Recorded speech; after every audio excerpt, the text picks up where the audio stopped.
All right. Hello, everyone. As always, some logistics stuff. So I sent an announcement. If you didn't see this, I posted the test with all the answers.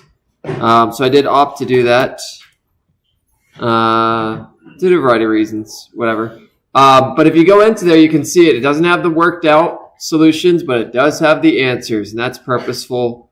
The thought process being, if you didn't do well, the best way to improve that is to work them out.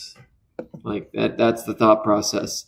So, there they all are. It's called 2053 Lecture Test 1 Student Version Answers.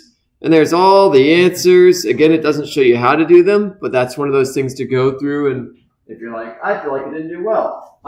This is good for the final. This is going to kind of maybe help you with test 2 in some tiny bit of ways, because it's the stuff we used on test 1. Some of the skills are still relevant for test 2. What's given, what's missing, just, going vectors, that general kind of stuff is still useful. I'm not going to ask you kinematics problems on test 2. I'm not going to ask you free body diagram problems on test 2. But there's a chance that those ideas, when we talk about work, it involves forces. So you still need to know forces. When we're doing anything, we're still talking about position and velocity and whatever. So anywho, it's there. The free response, same thing. The answers are there, but it is not worked out. So if that's something you want, you can, ChatGPT or whatever and try work on these and practice them and all that good stuff. So, cool. All that stuff's there. Free response should be graded within a day. Hopefully, I think I'll have them tomorrow. Is the goal, something like that. And by Thursday for sure, is the plan.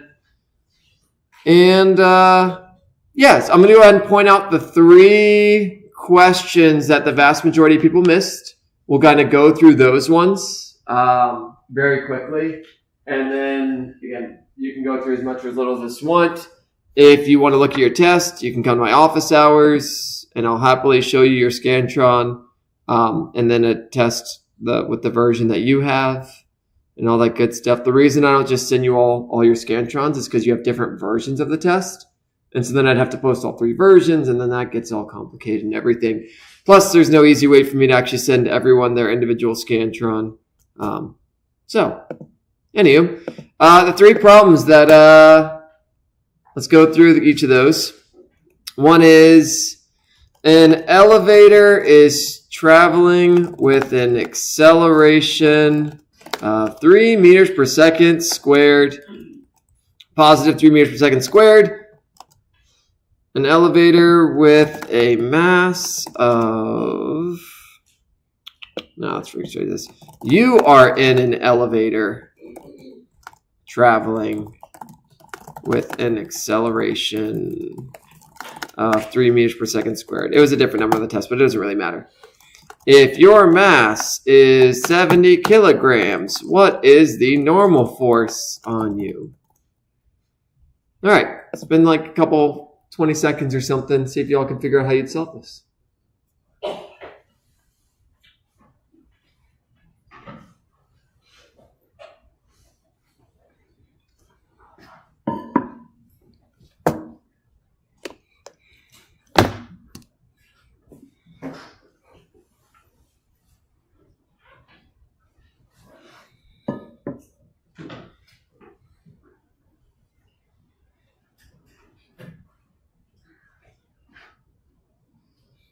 All right, first step is free body diagram. If you skip the free body diagram, that's going to be one of the reasons you might get this wrong.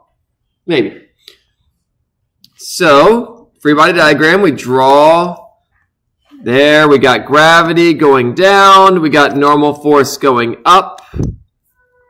Now, something that can help you on this free body diagram is the more you know, the better job you'll do at this picture.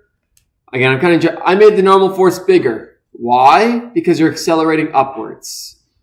If you realize that the net force is going to point in the direction of acceleration, that helps you realize a couple things. One, the normal force doesn't equal the force of gravity. But even if you don't realize that, that's fine. As long as you know those forces are on there, For now, that's good. And then you do the second thing that you always do the word. If the phrase force shows up in an equation, in a problem, Newton's second law, F equals ma. Like that is the second step that you always do in every force problem. Free body diagram, sum of forces equals ma. So normal force is up, so that's positive. Gravitational force is down, so that's negative. Equals m times a. The most common, the reason people miss this is people got in the habit that normal force is always equal to gravitational force. That's only true if a is 0. If this term is 0, if that's 0, then yes, they equal each other. But it's not in this problem. And that's where you always want to kind of go through the steps when it comes to normal force. So normal force is going to equal ma plus mg. And you plug in the numbers and you get an answer, and it's, it is what it is. So this problem, again, most people, if you miss this problem, it's very likely because you said normal force equals gravitational force. And that is a statement that's not always true. That is only true if the acceleration in the up-down direction is 0. That is only true if those are the only two forces acting on it and the acceleration in the up-down direction is 0. One of the problems I actually gave my studio class was, it's a different one. It's a box getting dragged on the ground, and there's like a tension force. So there's a normal force, there's a gravitational force, and there's a tension force. This one, the normal force doesn't equal the it's still on the ground. It's still on the ground, so the acceleration in the up-down direction is 0. But here, the normal force doesn't equal the gravitational force because tension also plays a role in it. So again, you just have the sum of the forces and all that jazz. So there you go. That's the purpose of this. That's one question. I'll jump into the next one, which is also related to forces. So the next question that a lot of people missed is, I'm just going to copy and paste it to save myself some time. It's the car accelerating one. An 800 kilogram car accelerates from rest with a velocity, it ends up with a velocity of 23 meters per second. Force due to air resistance to 1,000 newtons. What is the applied force pushing the car forward? It mentioned forces, so you're going to do the same process. We're going to draw a free body diagram. There's a normal force up. There's a gravitational force down. There is a force applied to the right, and there is a force of friction to the left. We then go through, next thing we do, sum of forces in the x equals max. Sum of forces in the y equals may. In this problem, the acceleration in the y is 0, so we do find that the normal force equals gravitational force. You don't need it to solve this problem. It's not used at all. I just mentioned it just as a, those forces exist. In the x direction, we have the applied force plus negative friction in here. I'll call this air instead of friction, just to help with continuities.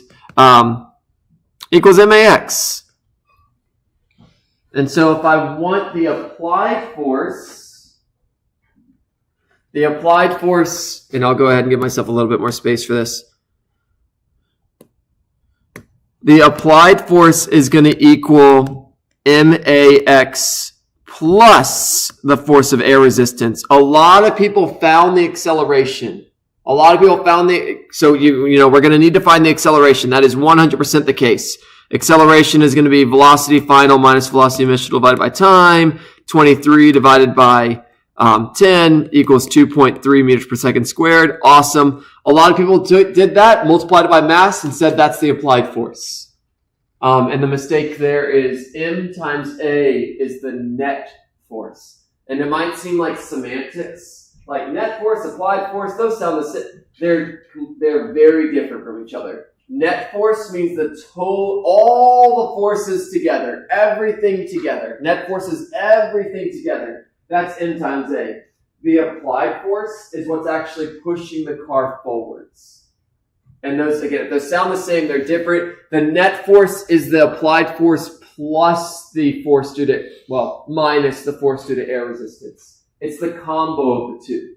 So if you want to get the force that pushes the car forwards, you have to add the force due to air resistance. So a lot of people, if you plug in the numbers here, so you get 800 times 2.3 plus 1,000. And that comes out to, if I just jump over here, 2,840. That's my applied force. A lot of people put the answer as 1,840, which is 1,000 less. If you're fighting air resistance, you need to push that much more, is the thing here. So, it's just, again, one of those careful things. Are you being free body diagram? What are you actually solving for? Applied force. Make the sum of forces. Make certain you're solving for the right thing. We have a lot of variables that sound the same. Applied force, tension, like there's 7 or 8 different forces I can list. Make certain you're solving for the right one. And being careful in that. And then the last one that a lot of people miss, and I'll double, triple check that it's the last one. There's one more though that for sure I know a lot of people missed. It was the free body diagram one. So here, I'll actually just write, I'm not going to show the answer. Well, you can kind of sort of. I'm just going to copy and paste the exact wording. Bob throws a ball straight up. Which of the following is the correct free body diagram for the ball in the air on the way up? All right, Bob throws a ball straight up. What's the correct free body diagram for this? Do not ignore air resistance. And I even underlined a few things here. I put in the air, and I underlined that. And I think I also underlined do not ignore air resistance. So great. There's my ball. In the air, after it's left their hand, gravity is pulling it down. That's true. It's on its way up. So air resistance is fighting that. And that's it. Those are the only two forces, because when it's in the air, a lot of people put there was an applied force upwards. If it's in the air, the question comes, what's pushing it upwards? And the answer is nothing. If it's in the air, nothing is pushing it upwards. Yes, I had to put something into it to get it moving. I'm not asking, though, in the hand when it's getting thrown upwards. And that's where you got to be careful. The forces change depending on what snapshot you take. Are we looking on the way up? Are we looking at when it's in the person's hand on the way up? Are we looking at the person's hand on the way down? The forces are they change. If instead I had asked what's the forces of the ball on the way down, then in that case it'd be force of gravity down and force of air up. So that's an easy way to show it changes depending on where you look. And so, but yeah, this is a really, really, really common thing that people do. Just because something's moving doesn't mean something's pushing it that direction. Just because something's moving doesn't mean something is actually pushing in that direction. This is something you all know, and I'll give you an easy example of that. An asteroid flying through space, or heck, the Earth flying through space. Or let's do an asteroid because it's simpler. Asteroid flying through space. Nothing's pushing that asteroid. It's going to keep flying. Something at some point might have had to push that thing. But at that exact moment, that doesn't mean it's still pushing it. And again, I gave you all a similar, if you throw something in space, it goes forever and ever and ever, even after you've thrown it. So anyway, that's that one. But yeah, feel free to look through this. Again, if you want to see which ones you specifically missed, feel free to come by. It's a good exercise. There's no shame in doing so. I want you to do so. I'm not going to view you in any negative way or anything like that. I do not take any of your scores in any personal way, nor do I evaluate you as a person based on your scores. Remember, your score only represents whether you understand physics. If you understand physics, awesome. If you don't, awesome. I want you all to do well, but I'm not offended or bothered if you don't. So I just want you all to know that, I want you to come by. I want to be able to help you. So, anyhow. All right, so that was the test. Whatever. Check it out in your own time if you want to. Back to what we did last class. So, energy. Energy is the name of the game. And this is the equation. This is how we're going to basically solve this. This is the most important thing on the entire PowerPoint. It's like F equals ma. Super, super important. It's how you solve every single energy problem, basically. So we started out, and I taught you all that work Work is what speeds things up or slows it down. It's whether you're adding energy or taking away energy. If it goes faster, you've added energy. If it goes slower, you've taken away energy. And so work equals force times delta x times cosine of theta, where theta is the angle between the two things. Great.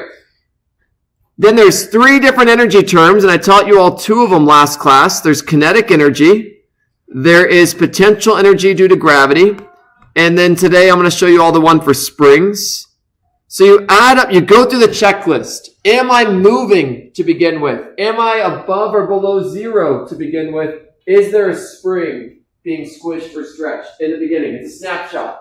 In the beginning of the problem, am I moving? Am I above or below 0? Is there a spring? That's your 3 checks. If you answer to any of those, if you're not moving, then you have no kinetic energy to begin with. If you're at 0, whatever you define y equals 0, if you're at that, then you have no potential due to gravity. If you do not have a spring getting squished or stretched, you don't have that.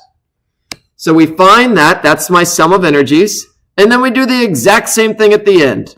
So kinetic energy final plus potential gravitational final plus spring final, and you build this equation. So long story short, we have this plus work equals the other side. This is how you solve energy problems. So you go through your checklist for energies, and then you say, is there anything other than gravity and other than a springs that's making it go faster or slower? Is there anything other than gravity or spring making it go faster or slower? If so, there's work being done. There's energy being added or taken away. That's the idea. Anything other than, any force other than gravity or springs, that gets chucked into the work thing, assuming it's making it go faster or slower. We'll see an example today where there is a force, but it doesn't make it go faster or slower. So, today I'm just going to teach you all the spring thing, and then we're just going to practice using this. That's pretty much the last thing, is putting all the pieces together. I've taught you all the pieces except for spring. I'll teach you that real quick, and then we'll do stuff with it and do a bunch of different problems. All right, so there you go. There's a spring. The energy stored in a spring is 1/2 kx squared, where x is how much. And I'm actually going to change this x to delta x. It's how much a spring gets squished or stretched. That's all this represents. So that's why I'm putting it as delta. If a spring is not, so a spring is happy in a certain situation. You know, if you see a spring out there, it just exists. If you squish it, it doesn't want to stay. You're storing energy in it. If you stretch it, you're storing energy in it. How do you know you're storing energy in it? Because the second you let it go, it does something. It snaps back. You stored something in it. When you release it, it does something. At the end of the day, that's honestly how I think about energy. If you're storing energy in something, how do you know that? It's when you stop doing whatever you're doing, it does something, or it has the capability to do something extra. Okay, here's the spring constant. And yeah, this is really straightforward. If there's a spring, you need to account for this. If there's a spring getting squished or stretched. It's just an additional energy term that's super, super common. I keep mentioning springs. Springs are literally anything that if you stretch it or squish it, it snaps back. So like even a piece of Jell-O acts like a spring. If you squish Jell-O and you let go, it snaps back. It's acting like a spring. If you have a piece of elastic band and it snaps back, it's acting like a spring.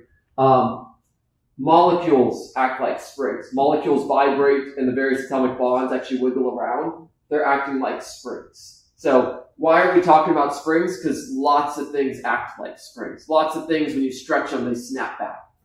Anything that does that is a spring. We can model it as a spring. So that's why. If you're like, where is the spring stuff coming from? That's why. All right. We're not going to do this one yet. We're going to get to these ones, but not right now. It's a little bit too much. So let's see. I thought I had a spring question, but I don't. Whatever. That's fine. Well, I do in some ways. So let's just practice getting this whole idea of identifying the beginning energies and the final energies. Let's start there. The simplest thing we can kind of do. So I need to make sure I'm in the right class because I often am in the other class. So in the picture to the right, the question is, what energy do I start with?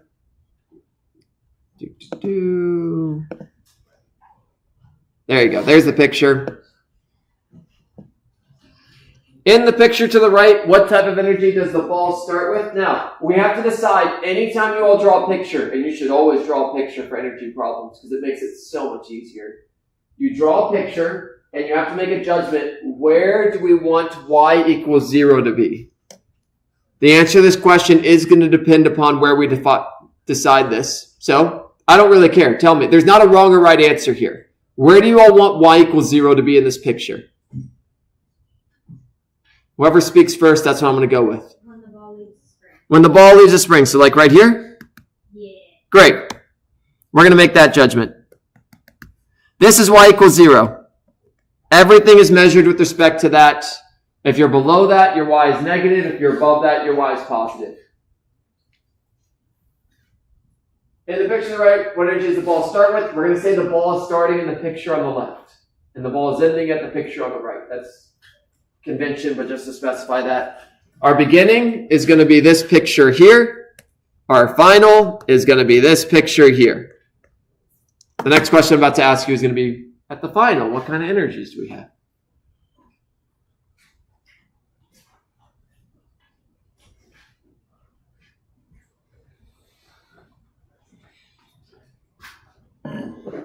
Oh, and I'm just going to...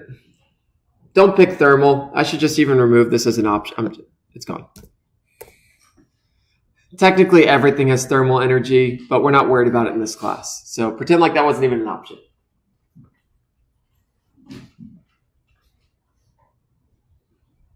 We are never going to be worried about thermal energy in this class. All right, I'll give you all 10 more seconds.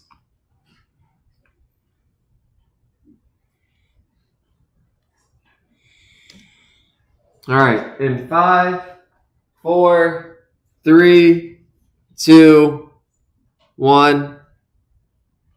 Ciao. All right, so we just go through our checklist. I'm just going to go in the order that these answers are listed. Elastic potential energy. That's the exact same. Is that the exact wording I used on this previous one? Yeah, it is. Elastic potential energy is the energy stored in a spring. Do I have a spring that's squished or stretched?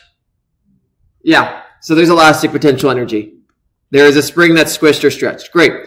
Gravitational potential energy. Am I above or below 0 when I start?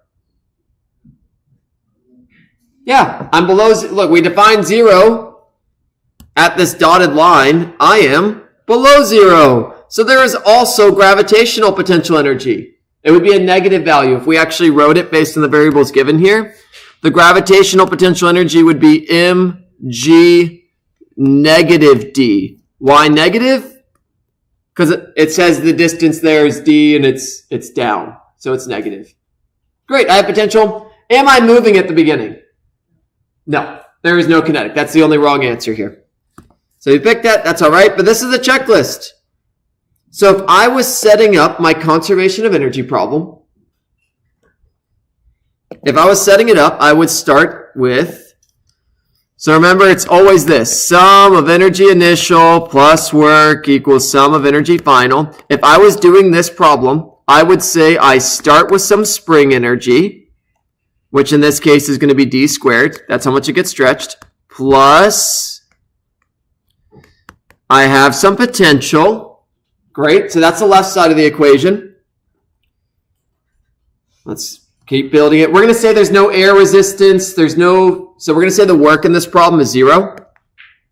So plus nothing equals, all right, what energy do I end with? In the picture to the right, what type of energy does the ball end with when it's at its highest point? Again, we have to keep, wherever we decided y is 0, we got to be consistent. When you're working with this beginning and end, your y equals 0. Whatever you decide, you need to stick with that. You can't change it in the middle and use a different one for the initial and the final. So, again, ignore thermal energy. Do not even pick that. Everything has some thermal energy. It's silly for me to even mention it.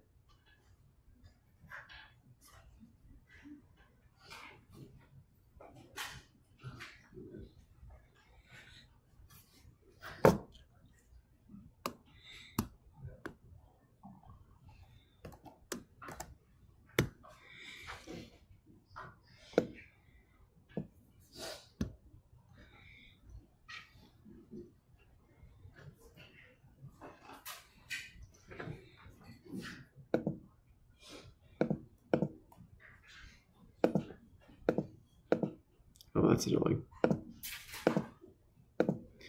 Sorry, I'm trying to make this thing go away and there's no way. All right, I'm going to give you all 10 more seconds. 10, 9, 8, 7, 6, 5, 4, 3, 2, 1.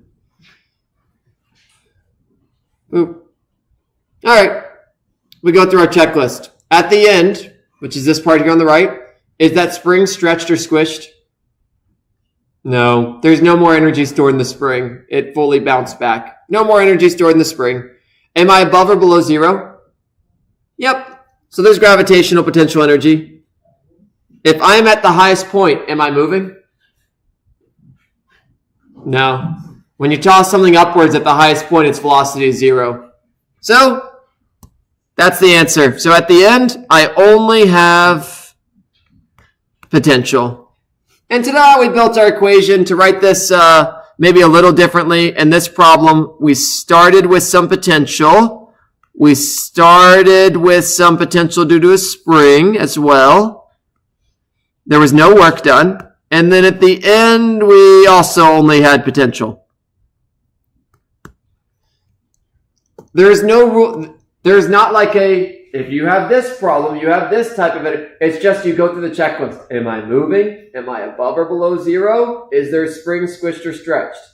In the beginning, is any of that criteria met? All of them could be true or none of them could be true. You can start with zero energy. That's fine. Energy is all relative. Zero energy means absolutely nothing. Like right now, I could say every single one of you have it. If I set the ground as zero, then people on the first floor have zero energy right now. They're not moving, and they're not above or below the zero. Whereas people in the back of the room, they're above zero, so they have some energy. Or I could say the people at the back of the room, that's my zero, that height, and then they don't have any, but the people down here do. It's all relative. All that matters with energy is whether it's changing and what it's changing into. It's all relative. Energy is all relative, like height. Height is all relative. We asked the problem with that forever ago. Where are you located height-wise? All that good stuff. So, yeah, let's go ahead and just solve some problems. Now we're just going to try applying this to a variety of problems. A boy throws a ball straight up, a ball of mass 0.25 kilograms straight upwards with an initial speed of 20 meters per second. When the ball returns to the boy, its speed is 17 meters per second. How much work does air resistance do during its flight? You need to draw a picture. Like I say, you need to. If you're not drawing a picture, you are having to visualize it in your head, which is fine. But if you put it on your paper, then you don't have to hold that image in your head. Your brain doesn't have to dedicate power to holding that mental image. Drawing a picture just helps your brain work less and organize the information better and make sure you don't forget things.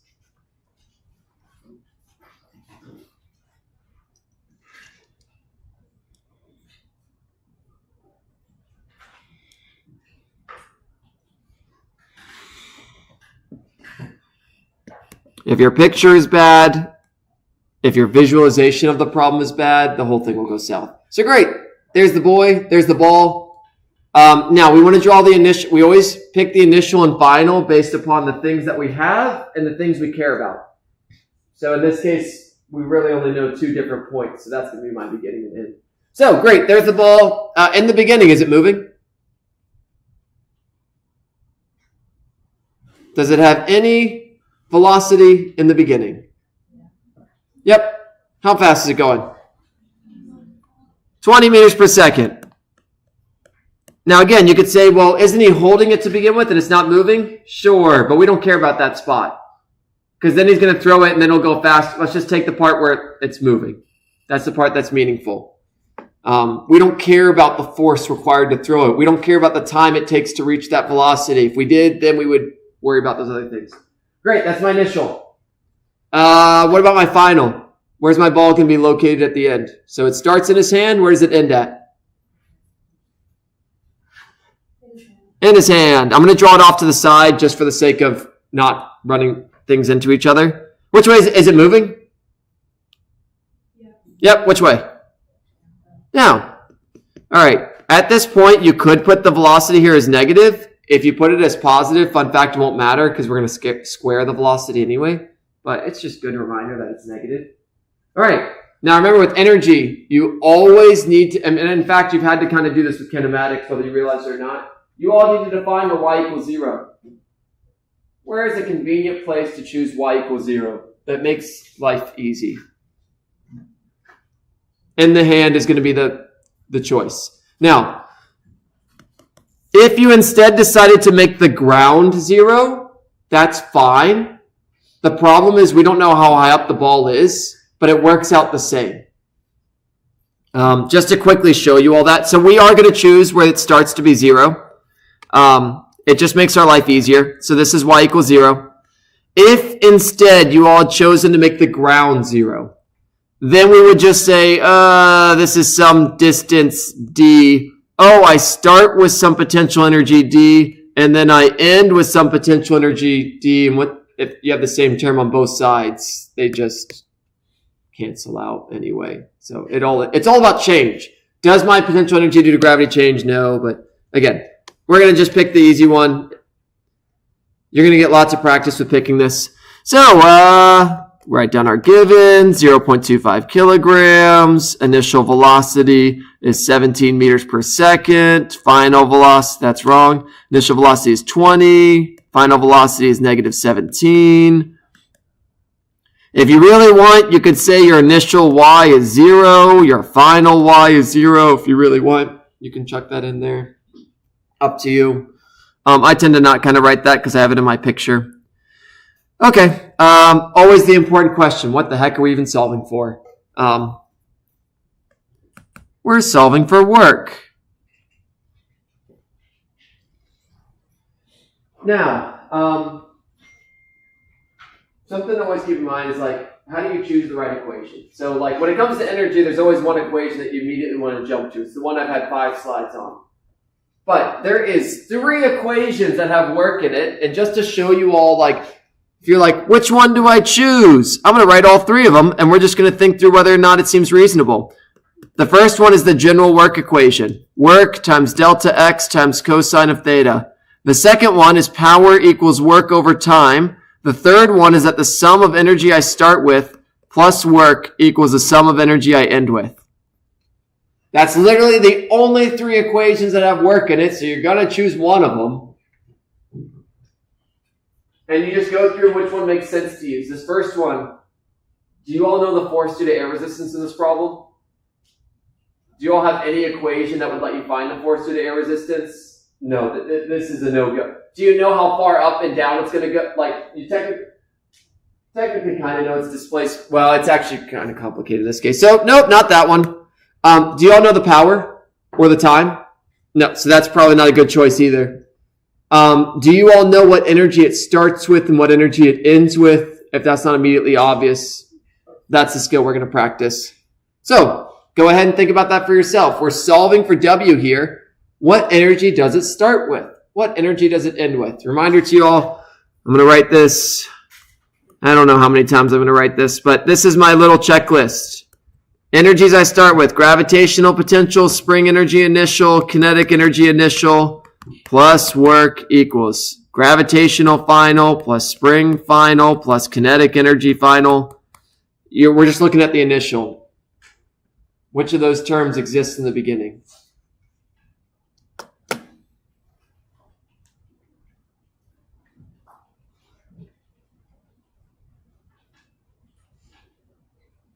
I generally don't write out that whole thing, but just since we're first starting to do this, that is what you're going to be doing in your head. Even when you become an expert at this, you're going through the checklist. That's what I have to do to solve these, is I'm going through the checklist in my head. Okay, so gravitational potential. Am I above or below 0 to start with? No, I start at 0. In this picture, y equals 0 is where I start. So am I above or below that? No. So do I have gravitational potential energy initial? No. Reminder to you all, that's mgy. That's the equation for gravitational potential. If y is 0, that term's 0. Great. Don't have it. Spring. Do I have any springs getting squished or stretched? No. Don't have that either. There's no springs. at all, anywhere. Maybe the boy has one in his pocket. Who cares? Doesn't affect the ball. Is the ball moving to begin with? Yep. So I start with some kinetic energy.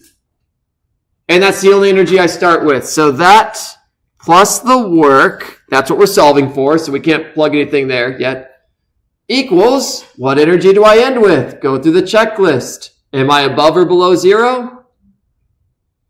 Nope, I'm at 0. No gravitational potential at the end. Is there any springs at the beginning or end? Nope.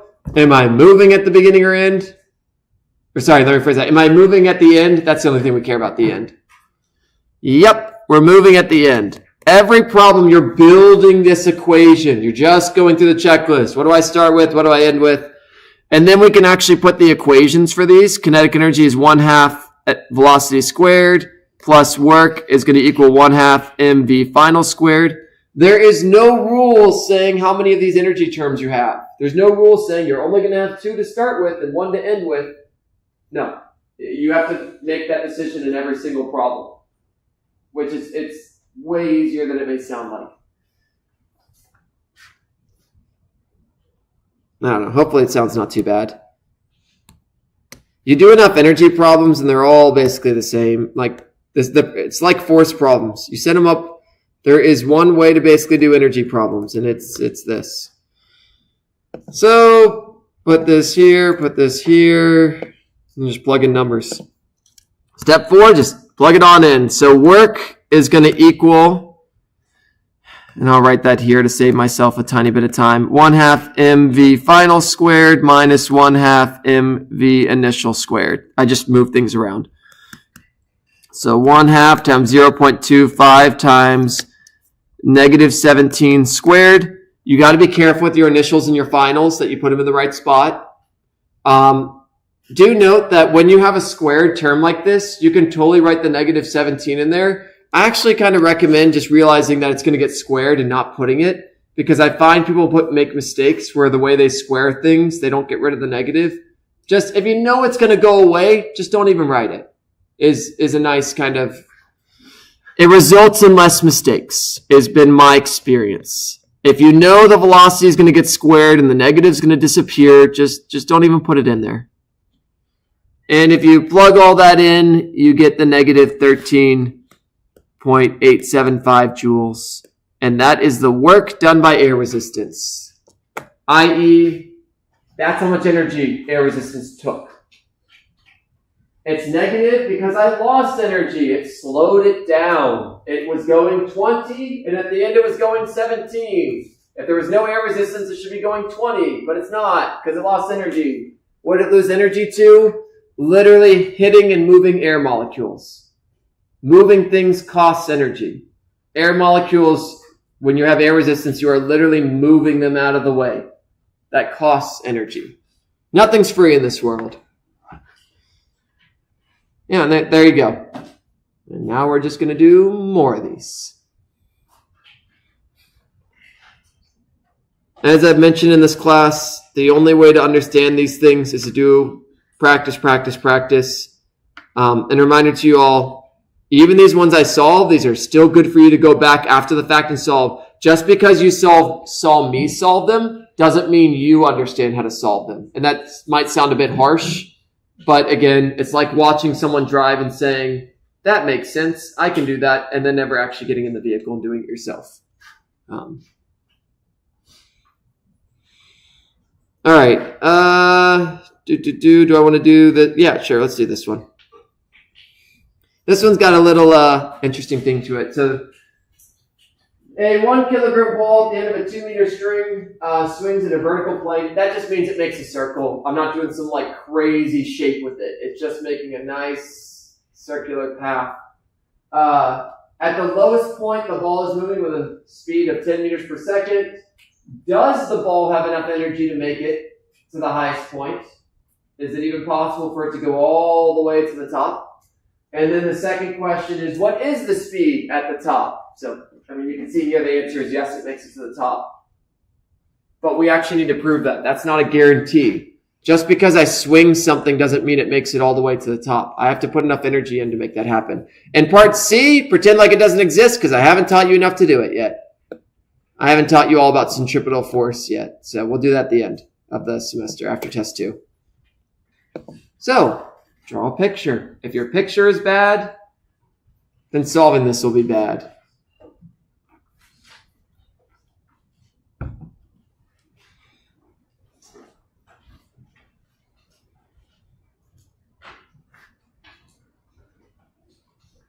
Remember, you're drawing a beginning and you're drawing an end. 2 snapshots. You don't care what happens in between.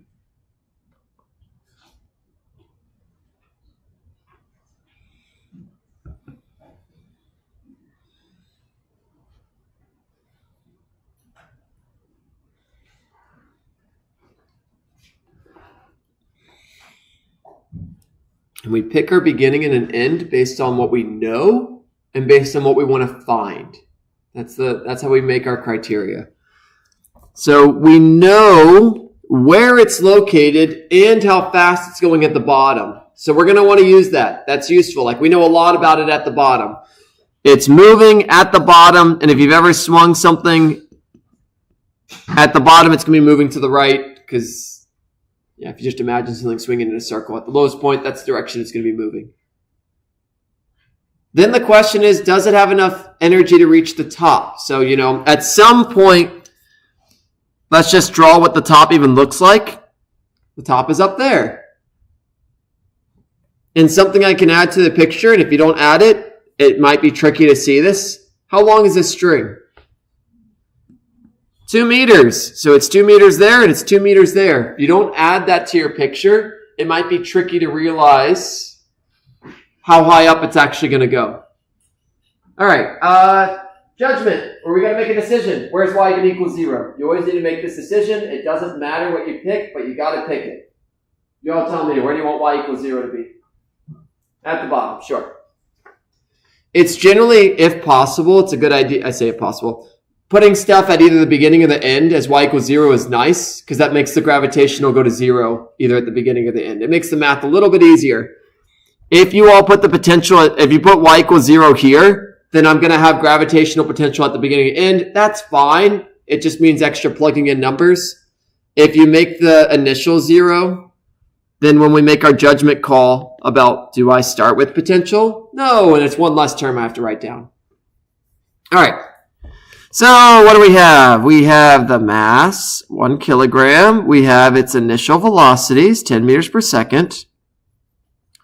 If you really want, you could put its initial position as 0. We decided that was 0. It didn't tell us that in the problem. We had to make a decision. Now, step 2, what are we solving for? This is kind of wordy. Does it have enough energy to reach the top? So I'm not going to write that whole thing. Does it have enough energy to actually reach the highest point? Instead of rewriting that, I'm just going to highlight it there.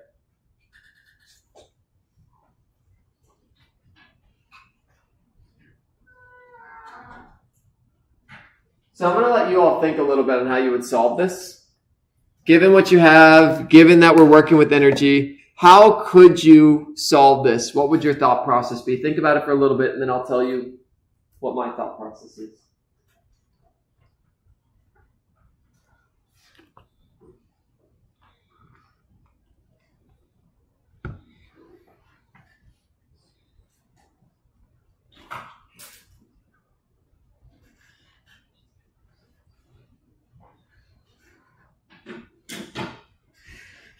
So, the thought process I'm going to propose is basically just ask how high could this thing go?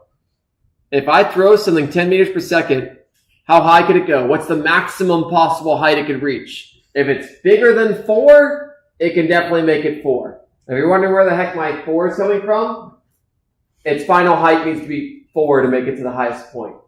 We'll see that in a sec. The question is, can it go 4 meters up?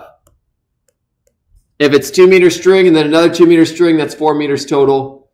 So the question is, can I make that? Well, if I can go higher than that, then I can definitely make that. If I can't make it if my number that I reach, the highest point I can reach is less than that, then I can't make it. So basically, we're going to see how high can we go?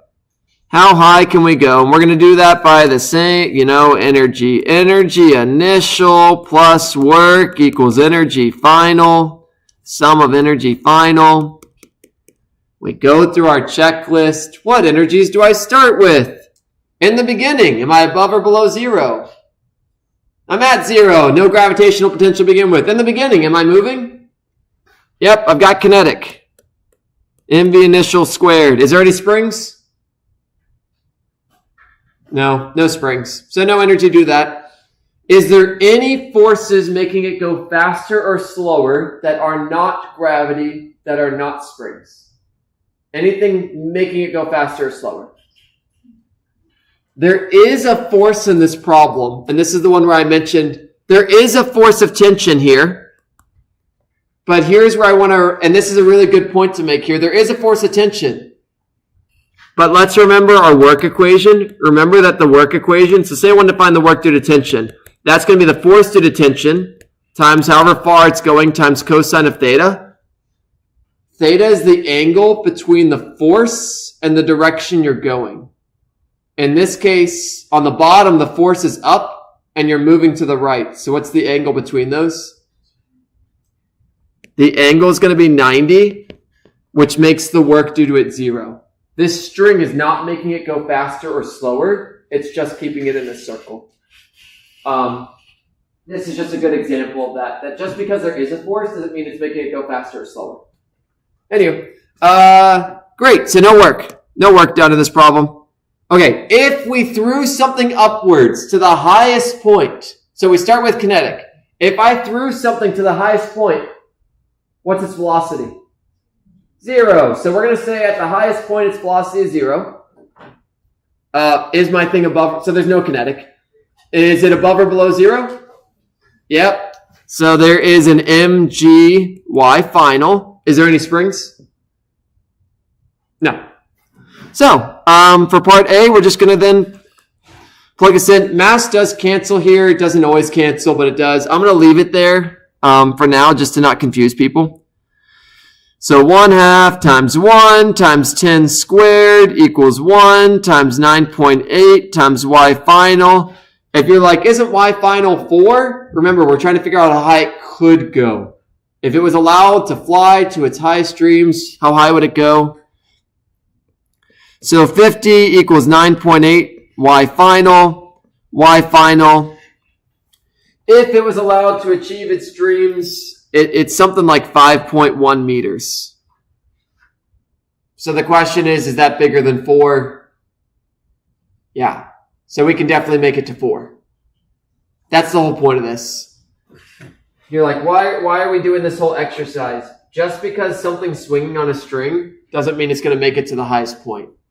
And if it doesn't make it to the highest point, it completely changes this problem. So that's the reason we're doing this. It's an assumption that if you just ignore it and you assume it reaches the highest point, it could get you in trouble. If it only made it halfway up and I said how fast it's going, you're not going to put the y final as 4 if it only made it halfway up. So, anywho. All right, great. It does make it up. Yay! So now we can actually do the how fast it's going at the highest point. We know it's going to actually make it there. So, yay, that's done. So I am just going to copy my picture. So now we are actually finding how fast it's going at the highest point. That's now our goal. VF equals question mark. I know it can make it. The question is how fast will it be going when it does make it? How are we going to do this? The same way we do every energy problem, and I'm going to give you all a chance to actually build it yourself. Look, I'll tell you work 0. No work. What energy do I start with? What energy do I end with based on this picture?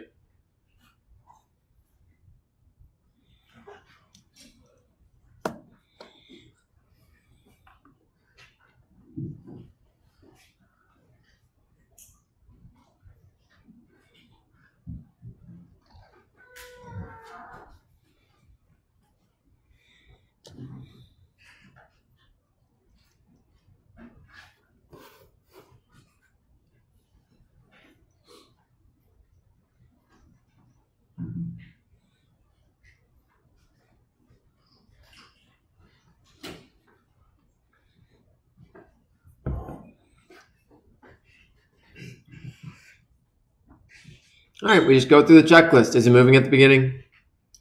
Yep. Again, whether you realize it or not, it might sound kind of annoying me repeating the same checklist, but it's what you do to solve these. At some point, you'll stop like having to explicitly ask yourself that, and you'll just intuitively do it, but that takes time. Great, it's moving. Is it above or below 0 to begin with? We're at 0. Is there a spring? Nope. So that's the only energy I start with, which should not be surprising because that's where we started last time. Our initial is exactly the same. So my starting energy is the same as before. Great. At the end, am I moving? So this is where you got to be careful. In this last example, we weren't moving because we were pretending that we could go as high as we want. In this case, keep track of what you're solving for. What are we solving for here? We're solving for how fast it's going. It's going to be moving. Otherwise, the answer is just 0. And then you don't have to do any math and all that. So yeah, at the highest point, it is moving. We proved it could reach this point. So it's moving. Is it above or below 0? Yep, it's above 0. Is there any springs? Nope. All right, great. You built the equation. Now we plug in stuff and solve. It's the same process again. So in this case, it is moving because last case we were just trying to see could it make it there. We have proven that we can go 4 meters. In fact, we could go all the way up to 5.1 meters. If this string was half that number, then at the highest point it would be 0. But it's a little bit less than that, so we still can keep moving. And plug and chug. So we're solving for final velocity. So 1/2 times 1 times 10 squared equals, and this is the least exciting part. This is the math is boring. At least in my opinion. 50 equals 0.5 VF squared plus 9.8 times 4, 39.2. This is not physics, this is just math. 10.8 equals 0.5 VF squared. So VF is going to equal the square root of that times 2. 21.6 and square root 4.65 meters per second. So in the beginning, we only had kinetic energy. When it reaches the highest point, some of that goes to potential, some of that goes to kinetic. Yay.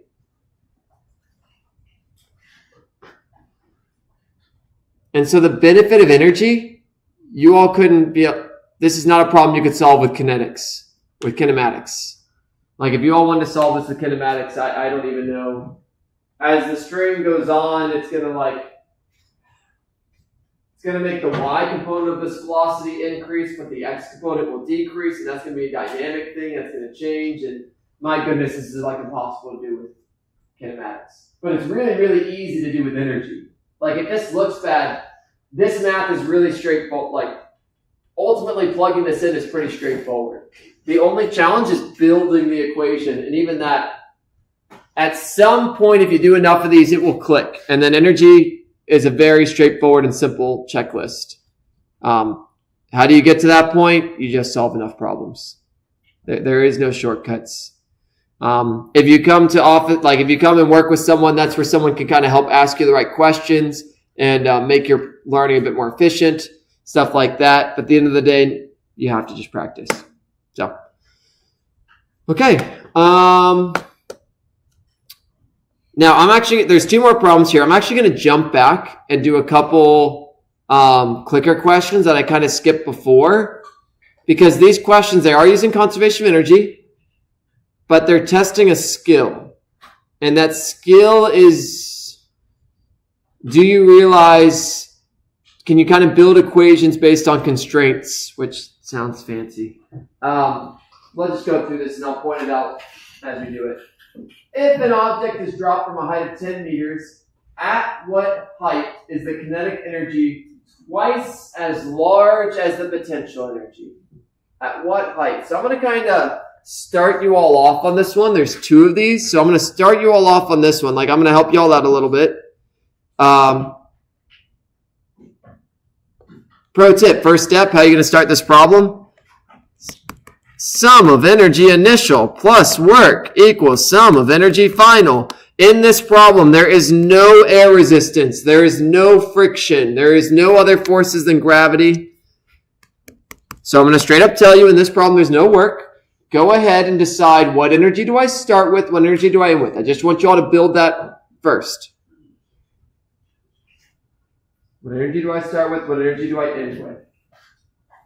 Don't actually worry about solving it, just build this for now. Yeah. If there's no air resistance, I mean there's no work. Yeah, if there's no air resistance or applied, if there's no forces other than gravity or springs. If there's no forces other than gravities or springs, no other forces, then yeah, work is 0. Yeah, and the most common are friction, applied, tension.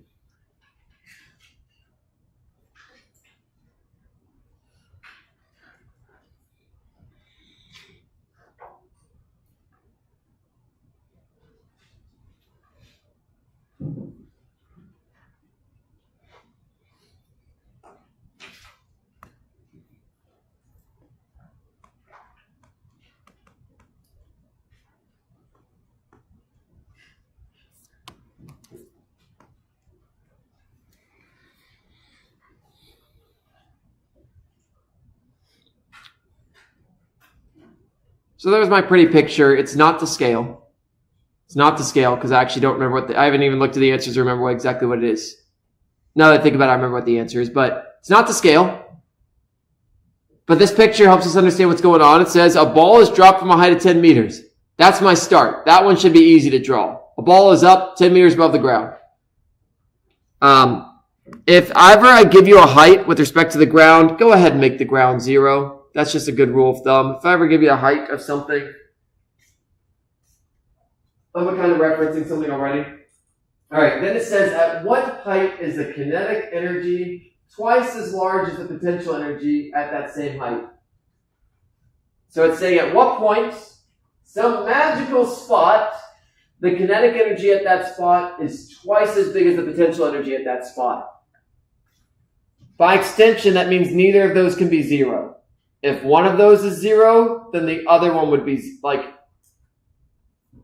at what height is the kinetic energy equal to twice as much? If my final potential energy is 0, 2 times 0 is 0. Which just doesn't make sense. That would mean I'm at the ground and I'm not moving, and that's actually impossible. So we're at some point and we're moving. So the skill here, let's just write this out for now. So what energy do I start with? I start with potential energy. Here, I'll keep using the U because that's what I've been using. I start with potential. No kinetic. I'm not moving to begin with. I drop something. It's not moving.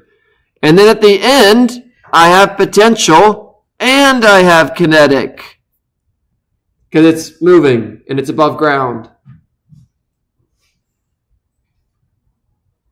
As it is, we cannot solve this problem. There is one more constraint. So the skill here comes with realizing you all can build a relationship between two variables. Not using this equation. Pretend like this equation doesn't exist. Like, look, great, it's gone. In this problem, there is an equation that is represented in words. I want to see if you all can build it. There is a relationship. All an equation is a relationship between variables. So I'll read through it again if that helps. If an object is dropped from a height of 10 meters, at what height is the kinetic energy twice as large as the potential energy at that same height? In these words is an equation that's hidden.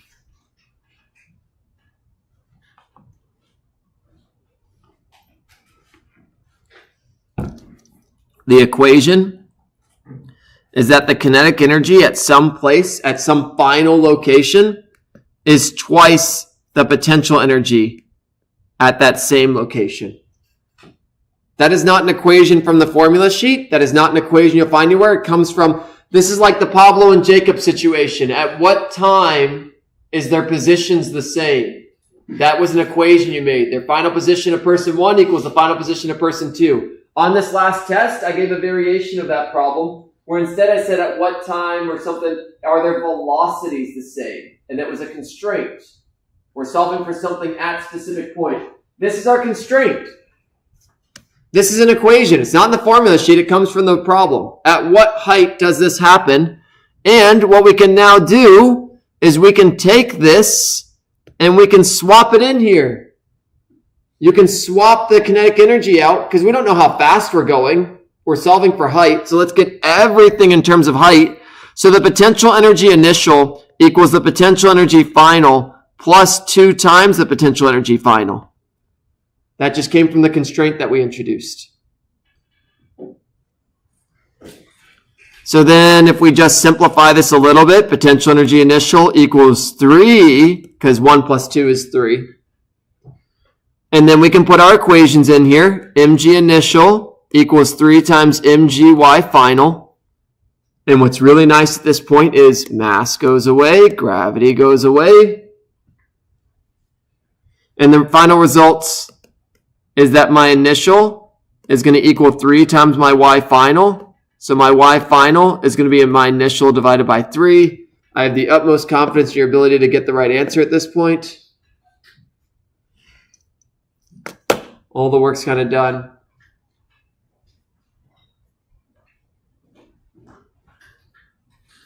And so after, I have another one after this. We probably won't solve it in class today, but I'll give you all the answer and I'll let you all try to figure it out. It's the same process though.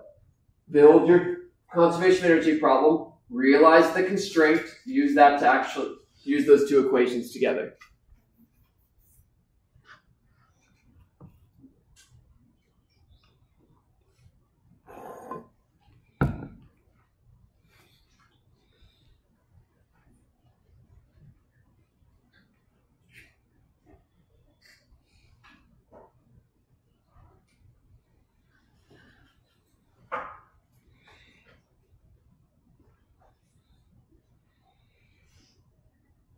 And then we'll use the rest of the time to solve more of the problem set problems. There's 2 more. I definitely can get through one of them. We'll see if I can get through both of them.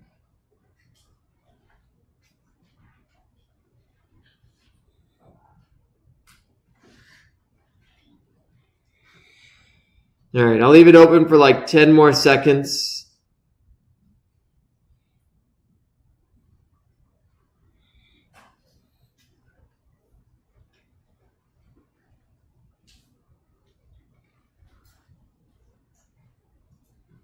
All right, in 5, 4, 3, 2, 1.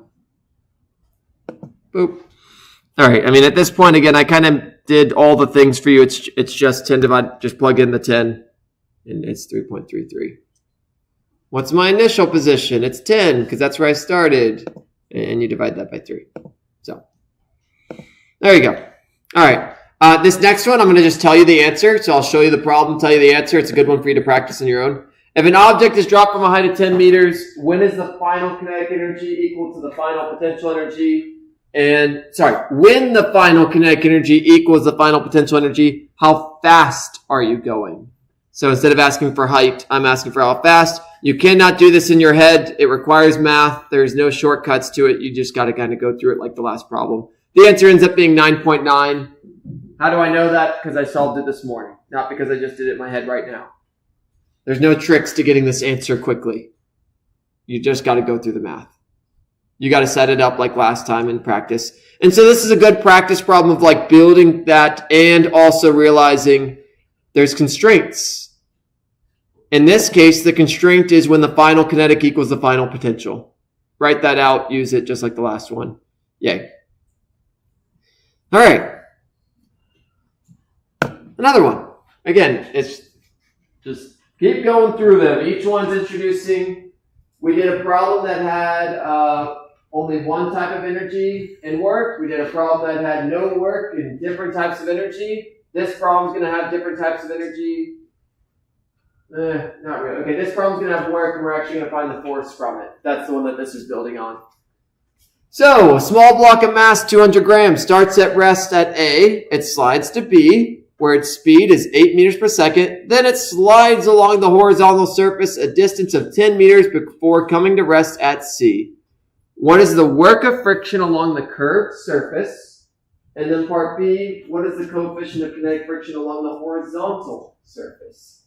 So 2 parts of this, do 1 part at a time. 1 part at a time. Pretend like part B doesn't exist. First question to you, what's my beginning? What's my end? What's my 2 snapshots? And then the follow-up then is what types of energy do I have at those 2 places? But first, make that judgment call. What's my initial going to be? What's my final going to be?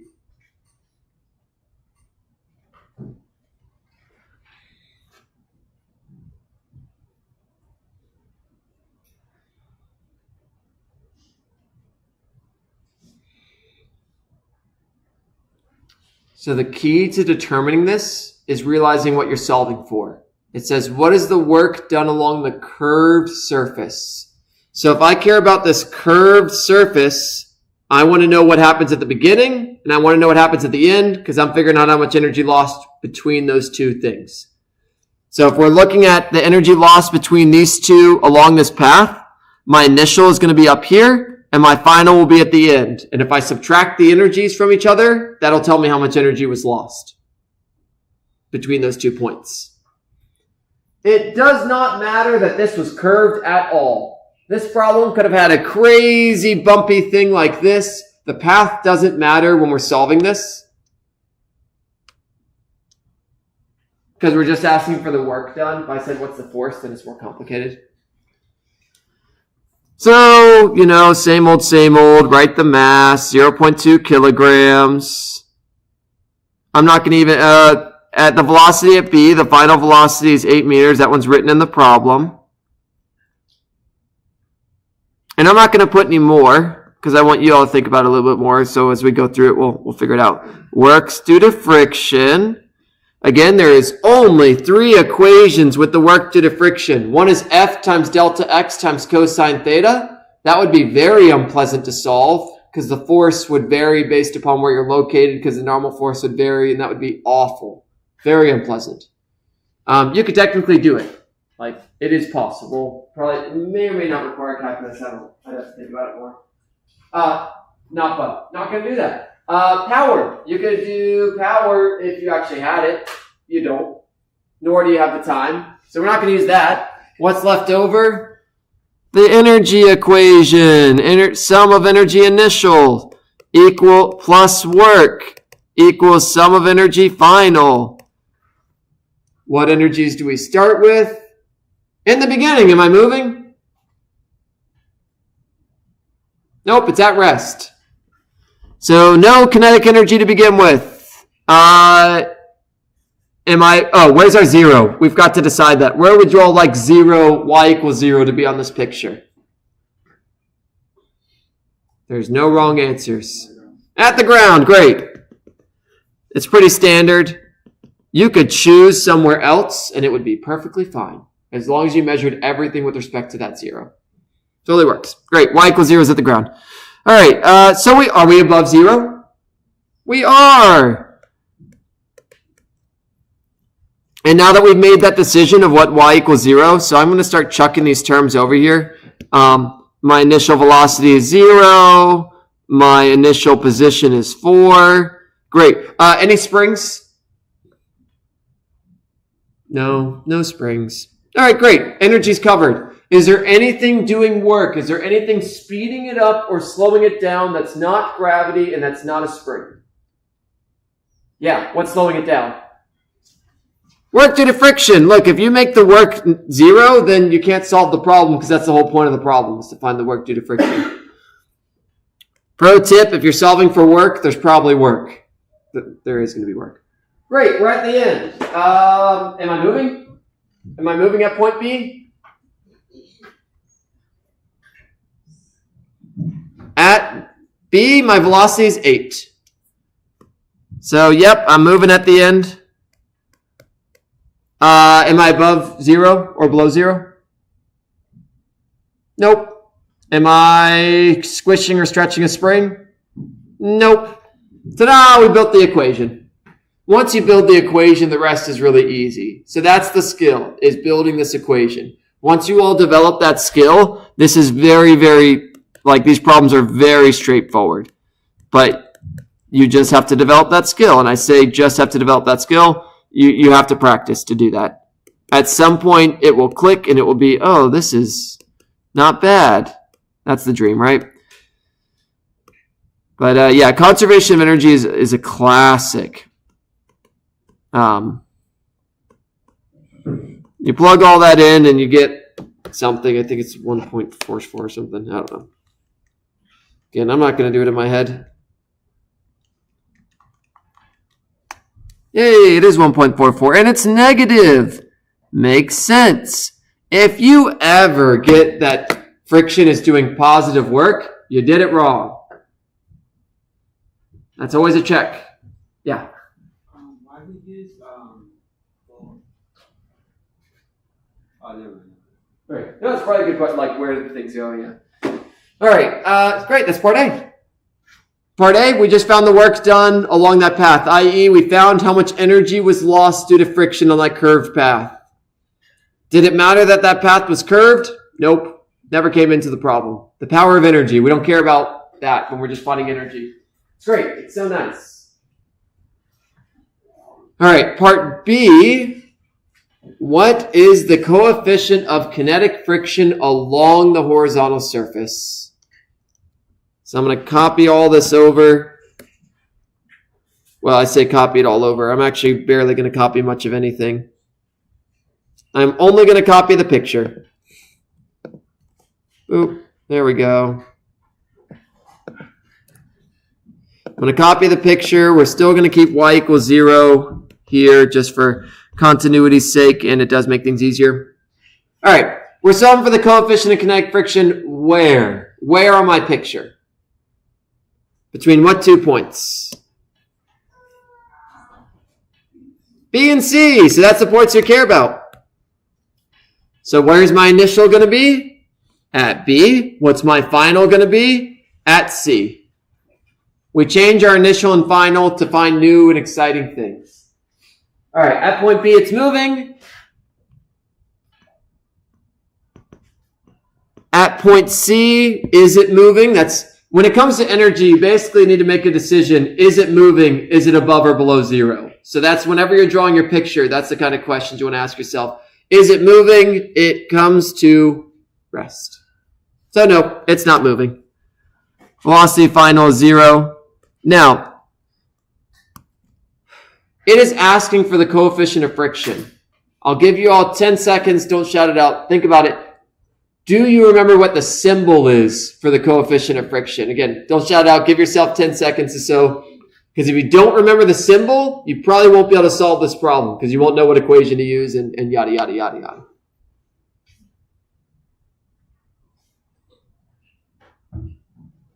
All right, what's the symbol? Yeah, it's mu, which is a U with an extra tail. So why is this relevant? Why do we need the symbol? Because we need to choose what equation to use. There is only a single equation in your all's entire thing with mu in it. What is the equation? The force of friction equals mu Fn. I'm about to go through a bunch of steps to show how to actually solve. Like, we're going to use several equations together. And this might be like, oh my goodness, this is so many steps. You all do this all the time. When you decide I'm hungry, I'm going to make dinner. You go to the pantry and you say, what do I have? And then you say, oh, I'd like to make this meal. And then you say, do I have those ingredients? Oh, no, I don't have those ingredients. I need to go get those ingredients. Where do I go to get those ingredients? At the store. How do I get to the store? I get in my car. You all make lots of decisions in a row. Just because it's in a physics context, don't be intimidated by that. Yes, there's a bunch of decisions, but it's just, what do I need? Okay, I want to solve for mu. What do I need to do that? Oh, I need the force of friction and I need the normal force. How do I find the normal force? Well, in this case, my acceleration up, down is 0. So because of that, it's just going to equal the gravitational force because AY is 0. So, okay, great. I know M, I know G. Can I solve this? Oh, well, I need to find the friction force. How do I find the friction force? There's actually several ways you could do it in this problem. You could actually find the acceleration, and then you could do a free body diagram, and you could do it that way totally valid. Or you can remember that work is force times delta x times cosine of theta. That's another equation with force in it. Again, there's actually two pathways. You could do kinematics / forces or this. Okay, great. I want force. Do I know the work? No, but we'll get to that one in a second. Do I know delta x? Yes. That's 10 meters. Do I know the angle? Remember, the angle is the direction, it's the angle between delta x and force. I'm moving to the right. Friction is to the left. What's the angle between those?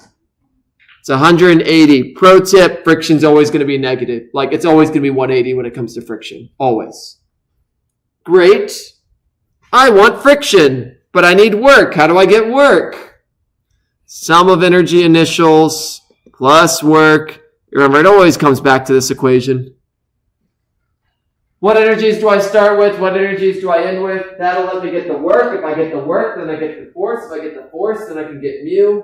And again, it seems like, man, that's a lot of steps. Your entire life is filled with a lot of steps.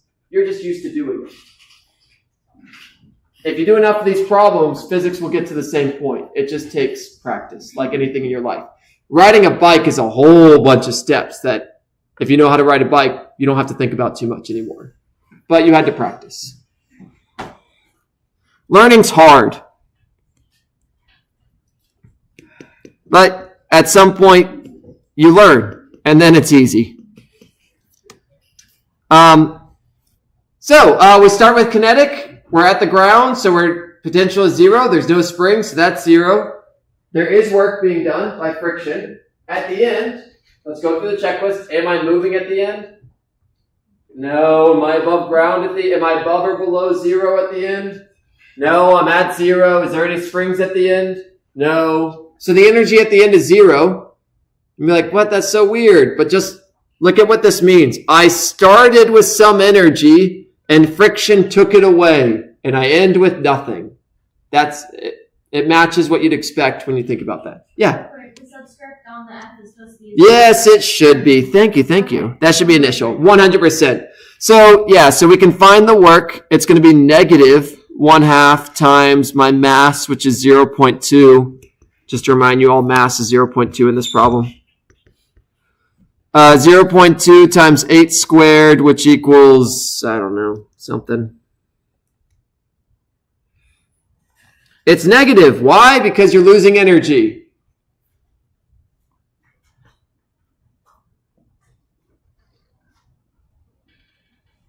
All right? So then we have that. What do we do with that? Well, now we take that and we put it in here.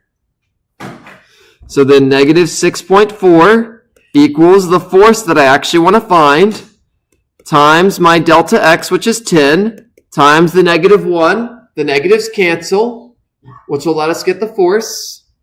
Negatives go away. So we find that the force of friction is just going to be 6.4 divided by 10, which is nice and easy to do. Just move the decimal. 0.64 newtons. Great. Now that we have that, we plug it into this one. So 0.64 is going to equal mu times 0.2 times 9.8. And then I shrink everything so I can actually fit it. And that's the last step.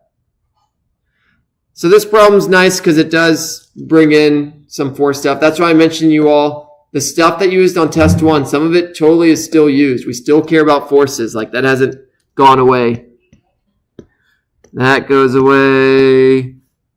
And then that was 10. And long story short, mu is going to be 0.64 divided by 2, 0.2 times 9.8, and that's just something.